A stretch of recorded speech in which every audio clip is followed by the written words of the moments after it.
অসমত দুটা লবি চলে বুলি সকলোৱে জানে, এটা হৈছে সৰ্বানন্দপন্থী, এটা হৈছে হিমন্তপন্থী। বিজেপিৰ কথা যদি আমি কওঁ তেতিয়াহ'লে আপুনি সৰ্বানন্দ সোণোৱালক পৰাজিত কৰিবলৈ হিমন্তপন্থীৰ পৰা কেইবা কোটি টকা লৈছিল এই অভিযোগ। এইটো এটা হাস্যকৰ কথা, এইটো এটা বেছলেছ কথা, সেইটোৱে এটা ফল্ছ প্ৰপাগাণ্ডা কেম্পেইনিং। এইবোৰে মেচিনাৰী, এইবোৰে ব্যৱহাৰ কৰে। প্ৰশ্নই নাহে। লুৰিণজ্যোতি গগৈয়ে কোনো মানুহৰ লগত এনেকুৱা ধৰণৰ অসাধু শক্তিৰ লগত, যিয়ে মই তেওঁলোকক কওঁ যে তেওঁলোক অসমৰ যিটো জাতীয় চেতনাৰ বিৰোধী শক্তি, তেওঁলোকে অসমক যথেষ্ট অন্যায় কৰিছে, তেওঁলোকৰ লগত কোনো কাৰণতে কেতিয়াও কম্প্ৰমাইজ কৰা হ'বই নোৱাৰে। তেওঁলোকে অসমক যিটো পৰ্যায়লৈকে লৈ গৈছে, হিমন্ত বিশ্ব শৰ্মা, সৰ্বানন্দ সোণোৱালেও তাৰ আগত নিছে, কোনোজন কম নহয়। অসমৰ জাতীয় জীৱনৰ ধ্বংসমুখী যাত্ৰাৰ আৰম্ভণি সৰ্বানন্দ সোণোৱালে কৰিলে, আৰু তাৰ পিছৰ যাত্ৰাটো প্ৰতিনিধিত্ব কৰিছে হিমন্ত বিশ্ব। দুয়োজনৰ মাজত যদি তুলনা কৰিবলৈ কওঁ, মানে তেওঁলোকৰ নিজৰ দলৰ মাজত মুখ্যমন্ত্ৰীক লৈ কাজিয়া হৈ থাকিব পাৰিব। আমাৰ কথা হ'ল আদৰ্শগত কথাহে। তেওঁলোকে সাম্প্ৰদায়িকতা সৃষ্টি কৰিছে, বিভাজন সৃষ্টি কৰিছে।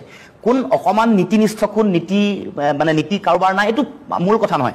অসম কেন্দ্ৰিক কথাত তেওঁলোকে আমাক কিমান ক্ষতি কৰিছে, কা জাপি দিছে সৰ্বানন্দ সোণোৱালৰ দিনত, হিমন্ত বিশ্ব শৰ্মাই সমৰ্থন কৰিছে।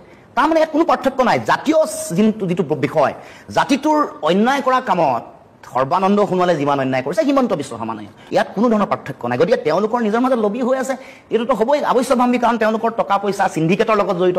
চিণ্ডিকেটৰ ধন কোনে বেছি পাব, কম পাব,